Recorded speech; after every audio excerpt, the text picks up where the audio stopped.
हरे कृष्णा। आप सभी भक्तों को सटटीला एकादशी की हार्दिक शुभकामनाएं। आज आप सभी सुनिएगा सटटीला एकादशी व्रत की 5 महापुण्य फल देने वाली कथा। इन कथाओं को आज के दिन अवश्य सुनना चाहिए, क्योंकि इन कथाओं को सुने बिना आपका व्रत अधूरा माना जाएगा। इसलिए कथा को बड़े ही श्रद्धा और प्रसन्न मन से पूरा अवश्य सुनिएगा और भगवान के सामने अपनी मन की इच्छा को अवश्य रखिएगा। आप सभी भक्तों की हर मनोकामना अवश्य पूर्ण होगी। तो आइए श्री हरि लक्ष्मी नारायण भगवान जी की चरण कमलों का ध्यान करते हुए आज की इस पावन कथा का रसपान करते हैं। एक समय दाल भव्य ऋषि ने पुलस्त्य ऋषि से पूछा कि हे महाराज, पृथ्वी लोक में मनुष्य ब्रह्म हत्या आदि महान पाप करते हैं, पराये धन की चोरी तथा दूसरे की उन्नति देखकर ईर्ष्या करते हैं, साथ ही अनेक प्रकार के व्यसनों में फंसे रहते हैं, फिर भी उनको नरक प्राप्त नहीं होता। इसका क्या कारण है? वे ना जाने कौन सा दान पुण्य करते हैं जिससे उनके पाप नष्ट हो जाते हैं। यह सब कृपा पूर्वक आप कहिए। पुलस्त्य मुनि कहने लगे कि हे महाभाग, आपने मुझसे अत्यंत गंभीर प्रश्न पूछा है। इससे संसार के जीवों का अत्यंत भला होगा। इस भेद को ब्रह्मा, विष्णु, रुद्र तथा इंद्र आदि भी नहीं जानते, परंतु मैं आपको यह गुप्त तत्व अवश्य बताऊंगा। उन्होंने कहा कि माघ मास लगते ही मनुष्य को स्नान आदि करके शुद्ध रहना चाहिए। इंद्रियों को वश में कर काम, क्रोध, लोभ, मोह, अहंकार, ईर्ष्या तथा देश आदि का त्याग कर भगवान का स्मरण करना चाहिए। पुष्य नक्षत्र में गोबर, कपास, तेल मिलाकर उनके कंडे बनाना चाहिए। उन कंडों से 108 बार हवन करना चाहिए। उस दिन मूल नक्षत्र हो और एकादशी तिथि हो तो अच्छे पुण्य देने वाले नियमों को ग्रहण करें। स्नान आदि नित्य क्रिया से निवृत्त होकर सब देवताओं के देव श्री भगवान का पूजन करे और एकादशी व्रत धारण करे। रात्रि को जागरण करना चाहिए। उसके दूसरे दिन धूप, दीप, नैवेद्य आदि से भगवान का पूजन करके खिचड़ी का भोग लगाए।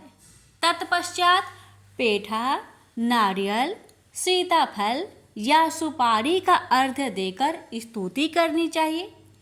हे भगवान, आप दीनों को शरण देने वाले हैं। इस संसार सागर में फंसे हुओं का उद्धार करने वाले हैं। हे पुंडरीकाक्ष, हे विश्व भावन, हे सुब्रह्मण्य, हे पूर्वज, हे जगतपते, आप लक्ष्मी जी सहित इस तुच्छ अर्घ्य को ग्रहण करें। इसके पश्चात जल से भरा कुंड घड़ा ब्राह्मण को दान करें तथा ब्राह्मण को श्यामा गौ और तिल पात्र में देना भी उत्तम है। तिल स्नान और भोजन दोनों ही श्रेष्ठ है। इस प्रकार जो मनुष्य जितने तिलों का दान करता है उतने ही 1000 वर्ष स्वर्ग में वास करता है। तिल स्नान, तिल का उपटन, तिल का हवन, तिल का तर्पण, तिल का भोजन और तिलों का दान, ये तिल के 6 प्रकार है। इनके प्रयोग के कारण यह सटटीला एकादशी कहलाती है। इस व्रत के करने से अनेक प्रकार के पाप नष्ट हो जाते हैं। इतना कहकर पुलस्त्य ऋषि कहने लगे कि अब मैं तुमसे इस एकादशी की कथा कहता हूँ। एक समय नारद जी ने भगवान श्री विष्णु से यही प्रश्न किया था और भगवान ने जो सटटीला एकादशी का महात्म्य नारद जी को कहा था सो मैं तुमसे कहता हूँ। भगवान ने नारद जी से कहा कि हे नारद, मैं तुमसे सत्य घटना कहता हूँ, ध्यान पूर्वक सुनो। प्राचीन काल में मृत्यु लोक में एक ब्राह्मणी रहती थी। वह सदैव व्रत किया करती थी। एक समय वह 1 मास तक व्रत करती रही। इससे उसका शरीर अत्यंत दुर्बल हो गया। यद्यपि वह अत्यंत बुद्धिमान थी, तथापि उसने कभी देवताओं या ब्राह्मणों के निमित्त अन्न या धन दान नहीं किया था। इससे मैंने सोचा कि ब्राह्मणी ने व्रत आदि से अपना शरीर शुद्ध कर लिया है, अब इसे विष्णु लोक तो मिल ही जाएगा, परंतु इसने कभी अन्न का दान नहीं किया, इससे इसकी तृप्ति होना कठिन है। भगवान ने आगे कहा, ऐसा सोचकर मैं भिखारी के भेष में मृत्यु लोक में उस ब्राह्मणी के पास गया और उससे भिक्षा मांगी। वह ब्राह्मणी बोली, महाराज, किस लिए आए हो? मैंने कहा, मुझे भिक्षा चाहिए। इस पर उसने एक मिट्टी का ढेला मेरे भिक्षा पात्र में डाल दिया। मैं उसे ही लेकर स्वर्ग में लौट आया। कुछ समय बाद ब्राह्मणी भी शरीर त्याग कर स्वर्ग में आ गई। उस ब्राह्मणी को मिट्टी का दान करने से स्वर्ग में सुंदर महल मिला, परंतु उसने अपने घर को अन्न आदि सब सामग्रियों से शून्य पाया। यह देखकर ब्राह्मणी घबराकर वह मेरे पास आई और कहने लगी कि भगवान, मैंने अनेक व्रत आदि से आपकी पूजा की, परंतु फिर भी मेरा घर अन्न आदि सब वस्तुओं से शून्य है। इसका क्या कारण है? इस पर मैंने कहा, पहले तुम अपने घर जाओ, देव स्त्रियां आएंगी। पहले उनसे तुम सतटीला एकादशी का पुण्य और विधि सुन लेना, तब द्वार खोलना। मेरे ऐसे वचन को सुनकर वह अपने घर गई और जब देव स्त्रियां आईं और द्वार खोलने के लिए कहा तो ब्राह्मणी बोली, आप मुझे देखने आई हैं? तो पहले सतटीला एकादशी का महात्म्य मुझसे कहिए। तब उनमें से एक देव स्त्री कहने लगी, मैं कहती हूँ। जब ब्राह्मणी ने सतटीला एकादशी का महात्म्य सुना तब द्वार खोल दिया। देवंगनाओं ने उसको देखा कि ना तो वह गंधर्वी है और ना असुरी है, वरन पहले जैसी मानुषी है। उस ब्राह्मणी ने उनके कथानुसार सतटीला एकादशी का व्रत किया। इसके प्रभाव से वह सुंदर और रूपवती हो गई तथा उसका घर अन्न आदि समस्त सामग्रियों से युक्त हो गया। अतः मनुष्य को मूर्खता त्याग कर सतटीला एकादशी का व्रत और लोभ न करके तिल आदि का दान करना चाहिए। इससे दुर्भाग्य, दरिद्रता तथा अनेक प्रकार के कष्ट दूर होकर मोक्ष की प्राप्ति होती है। प्रेम से बोलिए लक्ष्मीपति विष्णु भगवान जी की जय। एक बूढ़ा ब्राह्मण था। वह रोज पीपल को जल से सींचता था। पीपल में से रोज एक लड़की निकलती और कहती, पिताजी, मैं आपके साथ जाऊंगी। यह सुनते सुनते बूढ़ा दिन व दिन कमजोर होने लगा। तो बुढ़िया ने पूछा कि क्या बात है? बूढ़ा बोला कि पीपल से एक लड़की निकलती है और कहती है कि वह भी मेरे साथ चलेगी। बुढ़िया बोली कि कल ले आना उस लड़की को। जहाँ 6 लड़कियां पहले से ही है हमारे घर में, वहाँ 7वीं लड़की और सही। अगले दिन बूढ़ा उस लड़की को घर ले आया। घर लाने के बाद बूढ़ा ब्राह्मण आटा मांगने गया तो उसे पहले दिनों की अपेक्षा आज ज़्यादा आटा मिला था। जब बुढ़िया वह आटा छानने लगी तो लड़की ने कहा कि लाओ माँ, मैं छान देती हूँ। जब वह आटा छानने बैठी तो पारात भर गई। उसके बाद माँ खाना बनाने जाने लगी तो लड़की बोली कि आज रसोई मैं जाऊंगी। तो बुढ़िया बोली कि ना, तेरे हाथ जल जाएंगे। लेकिन लड़की नहीं मानी और वह रसोई में खाना बनाने गई तो उसने तरह तरह के 36 व्यंजन बना डाले और आज सभी ने भरपेट खाना खाया। इससे पहले वह आधा पेट भूखा ही रहते थे। रात हुई तो बुढ़िया का भाई आया और कहने लगा कि दीदी मैं खाना खाऊंगा। बुढ़िया परेशान हो गई कि अब खाना कहाँ से लाएंगे। लड़की ने पूछा क्या बात है माँ। उसने कहा कि तेरा मामा आया है और रोटी खाएगा, लेकिन रोटी तो सबने खा ली है, अब उसके लिए कहाँ से लाऊंगी। लड़की बोली कि तू चिंता मत कर, मैं बना दूंगी। और वह रसोई में गई और मामा के लिए 3600 व्यंजन बना दिए। मामा ने भरपेट खाया और कहा भी कि ऐसा खाना इससे पहले उसने कभी नहीं खाया है।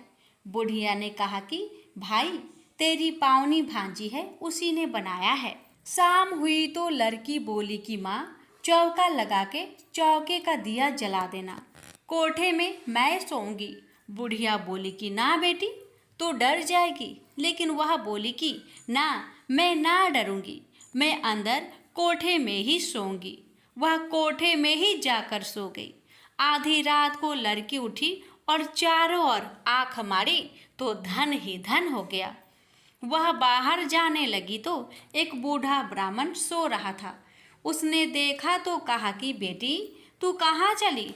लड़की बोली कि मैं तो दरिद्रता दूर करने आई थी, अगर तुम्हें दूर करवानी है तो करवा लो। उसने बूढ़े के घर में भी आंख से देखा तो चारों ओर धन ही धन हो गया। सुबह सवेरे सब उठे तो लड़की को ना पाकर उसे ढूंढने लगे कि पावनी बेटी कहाँ चली गई।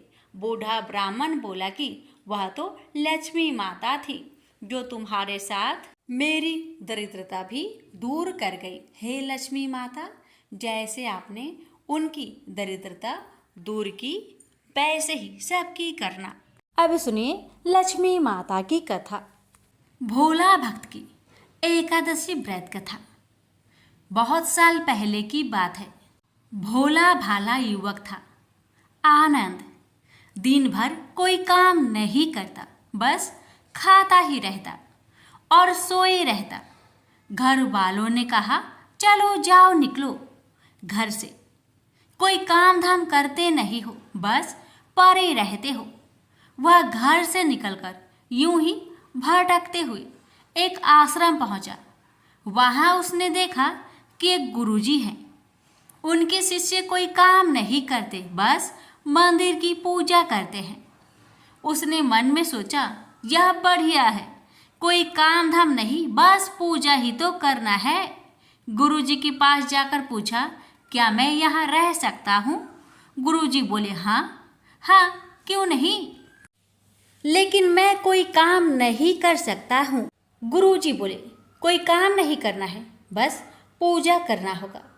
आनंद बोला ठीक है, वह तो मैं कर लूँगा। अब आनंद महाराज आश्रम में रहने लगे। ना कोई काम ना कोई धाम, बस सारा दिन खाते रहो और प्रभु भक्ति में भजन गाते रहो। महीना भर हो गया। फिर एक दिन आई एकादशी। उसने रसोई में जाकर देखा खाने की कोई तैयारी नहीं। उसने गुरुजी से पूछा आज खाना नहीं बनेगा क्या। गुरुजी ने कहा नहीं, आज तो एकादशी है, तुम्हारा भी उपवास है। उसने कहा नहीं, अगर हमने उपवास कर लिया तो कल का दिन हम नहीं देख पाएंगे। हम नहीं कर सकते उपवास, हमें तो भूख लगती है। आपने पहले क्यों नहीं बताया। गुरुजी ने कहा ठीक है, तुम ना करो उपवास, पर खाना भी तुम्हारे लिए कोई और नहीं बनाएगा, तुम खुद बना लो। बेचारा मरता क्या ना करता। गया रसोई में। गुरुजी फिर आए। देखो अगर तुम खाना बना लो तो राम जी को भोग जरूर लगा लेना और नदी के उस पार जाकर बना लो रसोई। ठीक है। लकड़ी, आटा, तेल, घी, सब्जी लेकर आनंद महाराज चले गए। जैसा तैसा खाना भी बनाया। खाने लगा तो याद आया गुरुजी ने कहा था कि राम जी को भोग लगाना है। लगा भजन गाने, आओ मेरे राम जी भोग लगाओ जी, प्रभु राम आइए, श्री राम आइए, मेरे भोजन का भोग लगाइए। कोई ना आया तो बेचैन हो गया कि यहाँ तो भूख लग रही है और राम जी आ ही नहीं रहे। भोला मानस जानता नहीं था कि प्रभु साक्षात तो आएंगे नहीं, पर गुरु जी की बात मानना जरूरी है। फिर उसने कहा, देखो प्रभु राम जी, मैं समझ गया कि आप क्यों नहीं आ रहे हैं। मैंने रूखा सूखा बनाया है और आपको तरमाल खाने की आदत है, इसलिए नहीं आ रहे हैं। ऐसी बात है तो सुनो प्रभु जी, आज वहाँ भी कुछ नहीं बना है, सबको एकादशी है।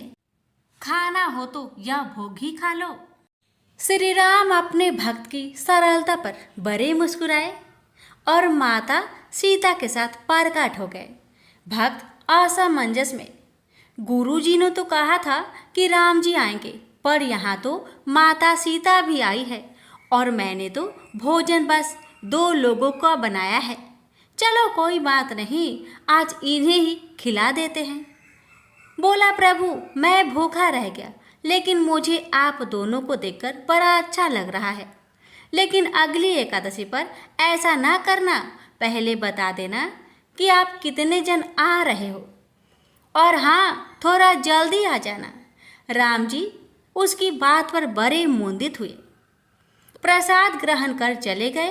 अगली एकादशी तक यह भोला मानस सब भूल गया। उसे लगा प्रभु ऐसे ही आते होंगे और प्रसाद ग्रहण करते होंगे। फिर एकादशी आई। गुरुजी से कहा, मैं चला अपना खाना बनाने, पर गुरुजी थोड़ा ज़्यादा अनाज लगेगा, वहाँ 2 लोग आते हैं। गुरुजी मुस्कुराए, भूख के मारे बावला है, ठीक है ले जा और अनाज ले जा। आपकी बार उसने 3 लोगों का खाना बनाया। फिर गुहार लगाई, प्रभु राम आइए, सीता राम आइए, मेरे भोजन का भोग लगाइए। प्रभु की महिमा भी निराली है। भक्त के साथ कौतुक करने में उनको बड़ा ही मजा आता है। इस बार वे अपने भाई लक्ष्मण, भरत, शत्रुघ्न और हनुमान जी को लेकर आ गए। भक्त को चक्कर आ गया। यह क्या हुआ? 1 का भोजन बनाया तो 2 आए, आज 2 का खाना ज्यादा बनाया तो पूरा खानदान आ गया। लगता है आज भी भूखा ही रहना पड़ेगा। सबका भोजन लगाया और बैठे बैठे देखता रहा। अनजाने ही उसकी भी एकादशी हो गई। फिर अगली एकादशी आने से पहले गुरुजी से कहा, गुरुजी ये आपके प्रभु राम जी अकेले क्यों नहीं आते? हर बार कितने सारे लोग ले आते हैं, इस बार अनाज ज़्यादा देना। गुरुजी को लगा कहीं यह अनाज बेचता तो नहीं, देखना पड़ेगा जाकर। भंडार में कहा, इसे जितना अनाज चाहिए दे दो और छुप कर उसे देखने चल पड़े। इस बार आनंद ने सोचा, खाना पहले नहीं बनाऊंगा, पता नहीं कितने लोग आ जाए, पहले बुला लेता हूँ फिर बनाता हूँ। फिर टेर लगाई, प्रभु राम आइए, श्री राम आइए, मेरे भोजन का भोग लगाइए। सारा राम दरबार मौजूद। इस बार तो हनुमान जी भी साथ आए, लेकिन ये क्या, प्रसाद तो तैयार ही नहीं है। भक्त ठहरा भोला भाला, बोला, प्रभु इस बार मैंने खाना नहीं बनाया। प्रभु ने पूछा, क्यों? बोला, मुझे मिलेगा तो है नहीं, फिर क्या फायदा बनाने का, आप ही बना लो और खुद ही खा लो। राम जी मुस्कुराए, सीता माता भी गदगद हो गई उसके मासूम जवाब से। लक्ष्मण जी बोले, क्या करे प्रभु? प्रभु बोले, भक्त की इच्छा है, पूरी तो करनी पड़ेगी, चलो लग जाओ काम से। लक्ष्मण जी ने लकड़ी उठाई, माता सीता आटा सानने लगी। भक्त एक तरफ बैठकर देखता रहा। माता सीता रसोई बना रही थी तो कई ऋषि मुनि, यक्ष, गंधर्व प्रसाद लेने आने लगे। इधर गुरुजी ने देखा खाना तो बना नहीं, भक्त एक कोने में बैठा है। पूछा, बेटा क्या बात है, खाना क्यों नहीं बनाया? बोला, अच्छा किया गुरुजी आप आ गए, देखिए कितने लोग आते हैं प्रभु के साथ। गुरुजी बोले, मुझे तो कुछ नहीं दिख रहा तुम्हारे और अनाज के सिवा। भक्त ने माथा पकड़ लिया। एक तो इतनी मेहनत करवाते हैं प्रभु, भूखा भी रखते हैं और ऊपर से गुरु जी को दिख भी नहीं रहे। यह और बड़ी मुसीबत है। प्रभु से कहा, आप गुरु जी को क्यों नहीं दिख रहे हैं? प्रभु बोले, मैं उन्हें नहीं दिख सकता। भक्त बोला, क्यों? वो तो बड़े पंडित है, ज्ञानी है, विद्वान है, उन्हें तो बहुत कुछ आता है, उनको क्यों नहीं दिखते आप? प्रभु बोले, माना कि उनको सब आता है, पर वे सरल नहीं है तुम्हारी तरह, इसलिए उनको नहीं दिख सकता। आनंद ने गुरु जी से कहा, गुरु जी, प्रभु कह रहे हैं आप सरल नहीं है, इसलिए आपको नहीं दिखेंगे। गुरु जी रोने लगे। वाकई मैंने सब कुछ पाया, पर सरलता नहीं पा सका तुम्हारी तरह। और प्रभु तो मन की सरलता से ही मिलते हैं। प्रभु प्रकट हो गए और गुरु जी को भी दर्शन दिए। इस तरह एक भक्त के कहने पर प्रभु ने रसोई भी बनाई। प्रेम से बोलिए सीताराम की जय, लक्ष्मी नारायण की जय। गणेश जी और मालिन की कथा। एक बार एक नगर में एक मालिन रहती थी। उसके पति चल बसे थे। उसका एक 4 साल का पुत्र था। उसकी सास कठोर हृदय की स्त्री थी। वह बहू को बहुत तकलीफ देती थी। एक दिन सास ने बहू और पोते को घर से निकाल दिया। वे दोनों रोते हुए चलते चलते एक जंगल में जा पहुँचे। वहाँ एक बड़े पेड़ के नीचे बैठ गए। वहाँ से थोड़ी दूर पर एक गणेश जी का मंदिर था। वहाँ बहुत लोग गणेश जी के दर्शन करने आते थे। दर्शन करके गणेश जी को प्रसाद चढ़ाते, फिर वह प्रसाद सबको बांट देते थे। इस प्रसाद से माँ बेटे का गुजारा होने लगा। दोनों गणेश जी की पूजा पाठ में लग गए। एक दिन उन्होंने सोचा, क्यों ना हम भी जंगल से फूल लाकर बेचें। वे रोज जंगल से फूल लाकर उसकी माला बनाकर बेचने लगे। साथ में पूजा की सामग्री और प्रसाद भी बेचने लगे। इससे उनको आमदनी होने लगी। गणेश जी की कृपा से आमदनी बढ़ने लगी। जल्दी ही उन्होंने एक मकान और एक दुकान बना लिया। एक राजा की लड़की मंदिर में रोज पूजा करने आती थी। मालिन के बेटे को देखकर राजकुमारी उस पर मोहित हो गई और उससे विवाह करने की सोचने लगी। उसने अपनी भाभी से अपने मन की बात कही। भाभी अनुभवी थी। उसने कहा, ये तो मालिन का बेटा है और तुम एक राजा की बेटी हो। यदि तुमने उससे विवाह किया तो तुम्हारी बहुत बेइज्जती होगी। पर राजकुमारी अपनी बात पर अड़ी रही। उसने कहा, मैंने तो प्रतिज्ञा कर ली है कि उसी से विवाह करूंगी। भाभी ने घर जाकर सारी बात राजा को बता दी। राजा ने मना नहीं किया और विवाह के लिए तैयार हो गए। उन्होंने बड़े धूमधाम से बेटी का विवाह मालिन के बेटे के साथ कर दिया। मालिन ने सबसे पहले बेटे बहू को गणेश जी के मंदिर में ले जाकर पूजा पाठ करवाया और गणेश जी का आशीर्वाद दिलवाया। इसके बाद पूरे नगर में यह बात फैल गई कि गणेश जी की पूजा करने से सब दुख कष्ट दूर हो जाते हैं। यह बात सुनते ही नगर के सभी लोग मंदिर आने लगे। मालिन और उसके बेटे की बिक्री और बढ़ गई। उधर उसकी सास के बुरे दिन आ गए। अन्नदाता उससे रूठ गई और वह भूखे मरने लगी। एक दिन वह रोती धोती उसी गणेश जी के मंदिर में आ पहुंची। वह मालिन के बेटे से बोली, मैं भूखी हूँ, मुझे रोटी कपड़ा दे देना, इसके बदले मैं तुम्हारे सारे काम कर दूंगी।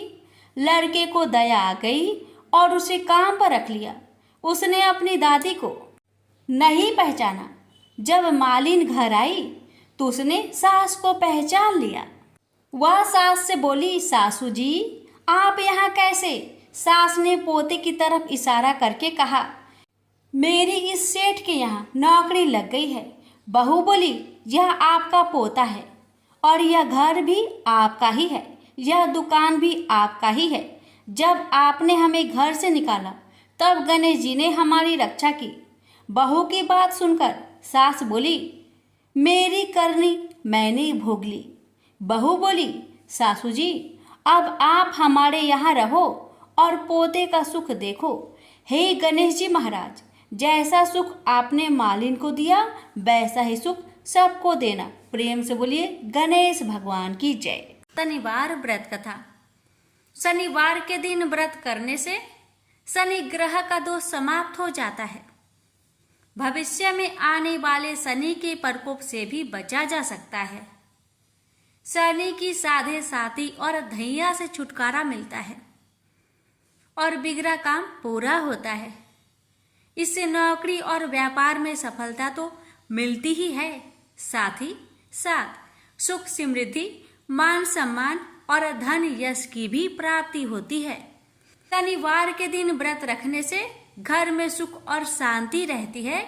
इसके अलावा रोग से भी छुटकारा मिलता है। तथा एक समय स्वर्ग लोक में सबसे बड़ा कौन के प्रश्न पर 9 ग्रहों में वाद विवाद हो गया। विवाद इतना बढ़ा कि परस्पर भयंकर युद्ध की स्थिति बन गई। निर्णय के लिए सभी देवता देवराज इंद्र के पास पहुंचे और बोले, हे देवराज, आपको निर्णय करना होगा कि हम में से सबसे बड़ा कौन है। देवताओं का प्रश्न सुनकर देवराज इंद्र उलझन में पड़ गए। इंद्र बोले, मैं इस प्रश्न का उत्तर देने में असमर्थ हूं। हम सभी पृथ्वी लोक में उज्जैनी नगरी में राजा विक्रमादित्य के पास चलते हैं। देवराज इंद्र सहित सभी ग्रह देवता उज्जैनी नगरी पहुंचे। महल में पहुंचकर जब देवताओं ने उनसे अपना प्रश्न पूछा तो राजा विक्रमादित्य भी कुछ देर के लिए परेशान हो उठे, क्योंकि सभी देवता अपनी अपनी शक्तियों के कारण महान थे। किसी को भी छोटा या बड़ा कह देने से उनके क्रोध के प्रकोप से भयंकर हानि पहुंच सकती थी। अचानक राजा विक्रमादित्य को एक उपाय सूझा और उन्होंने विभिन्न धातुओं, स्वर्ण, रजत, चांदी, कांसा, ताम्र यानी तांबा, सीसा, रांगा, जस्ता, अभ्रक व लोहे के 9 आसन बनवाए। धातुओं के गुणों के अनुसार सभी आसनों को एक दूसरे के पीछे रखवाकर उन्होंने देवताओं को अपने अपने सिंहासन पर बैठने के लिए कहा। देवताओं के बैठने के बाद राजा विक्रमादित्य ने कहा, आपका निर्णय तो स्वयं हो गया।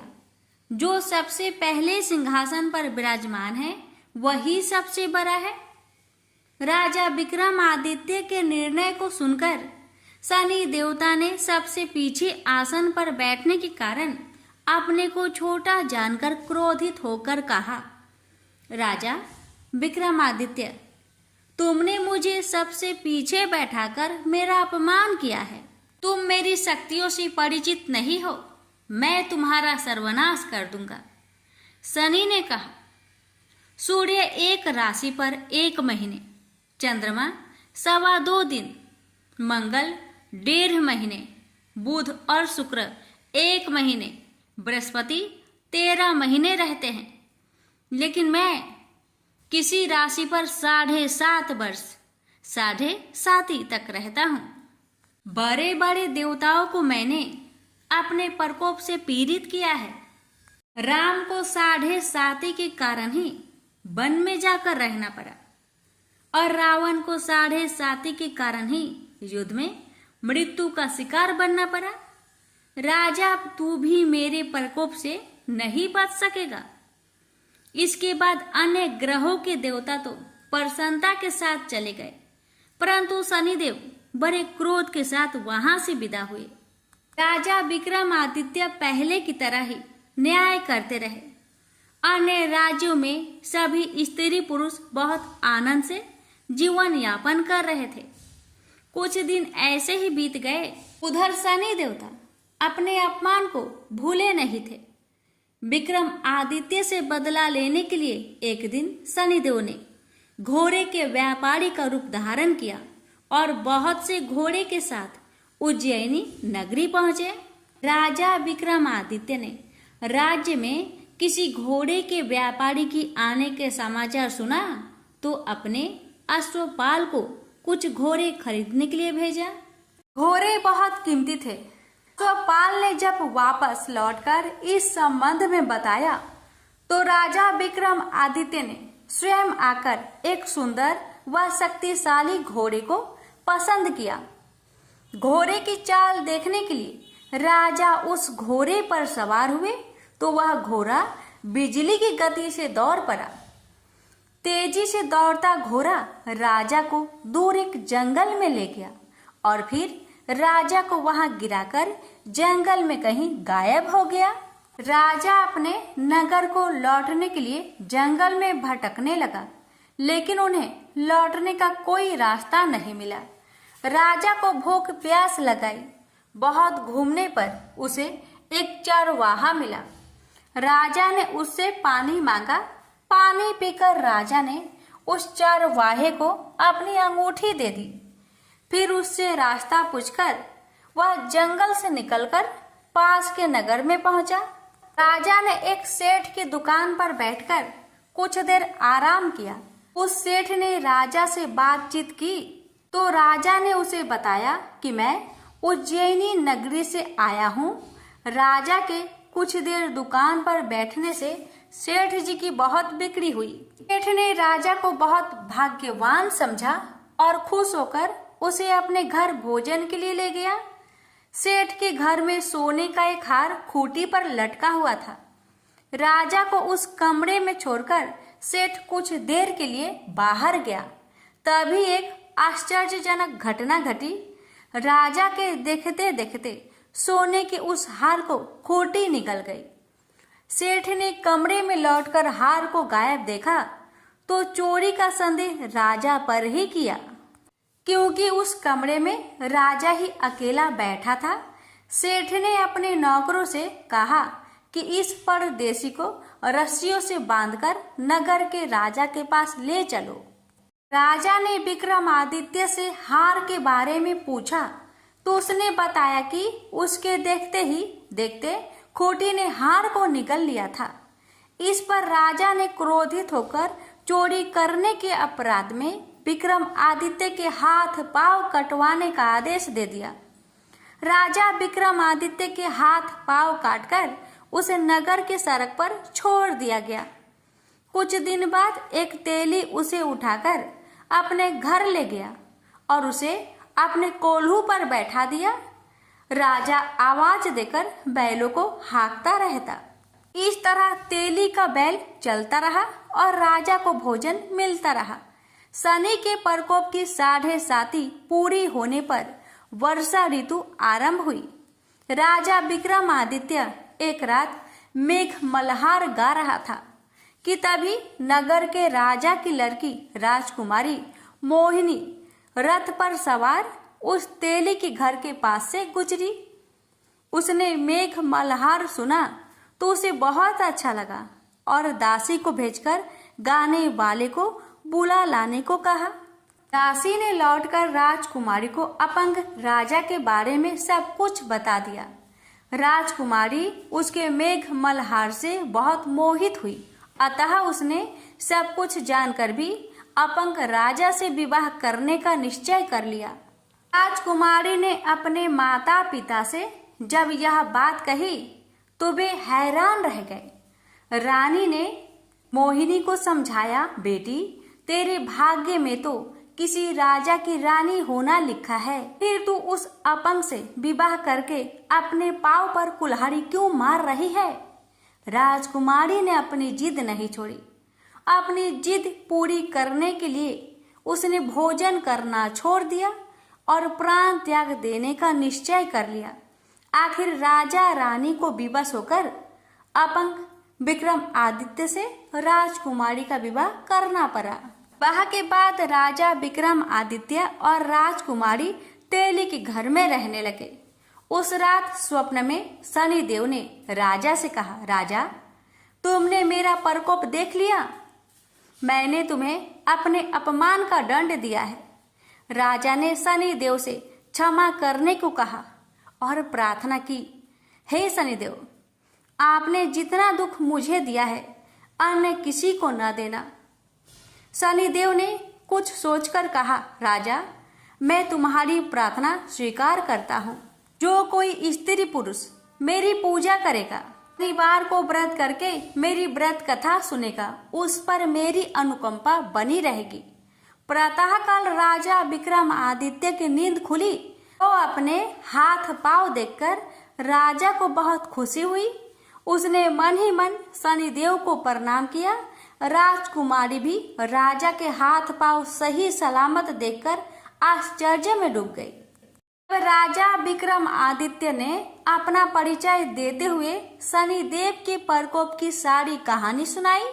सेठ को जब इस बात का पता चला तो दौड़ता हुआ तेली के घर पहुंचा और राजा के चरणों में गिरकर क्षमा मांगने लगा। राजा ने उसे क्षमा कर दिया क्योंकि यह सब तो शनिदेव के प्रकोप के कारण हुआ था। सेठ राजा को अपने घर ले गया और उसे भोजन कराया। भोजन कराते समय वहां एक आश्चर्यजनक घटना घटी। सबके देखते देखते उस खूंटी ने हार उगल दिया। सेठ जी ने अपनी बेटी का विवाह भी राजा के साथ कर दिया और बहुत से स्वर्ण आभूषण, धन आदि देकर राजा को विदा किया। राजा विक्रमादित्य राजकुमारी मोहिनी और सेठ की बेटी के साथ उज्जैनी पहुंचे तो नगर वासियों ने हर्ष से उनका स्वागत किया। अगले दिन राजा विक्रमादित्य ने पूरे राज्य में घोषणा कराई कि शनिदेव सब देवों में सर्वश्रेष्ठ है। प्रत्येक स्त्री पुरुष शनिवार को उनका व्रत करे और व्रत कथा अवश्य सुने। राजा विक्रमादित्य की घोषणा से शनिदेव बहुत प्रसन्न हुए। शनिवार का व्रत करने और व्रत कथा सुनने के कारण सभी लोगों की मनोकामनाएं शनिदेव की अनुकंपा से पूरी होने लगी। सभी लोग आनंद पूर्वक रहने लगे। प्रेम से बोलिए, शनि महाराज की जय हो।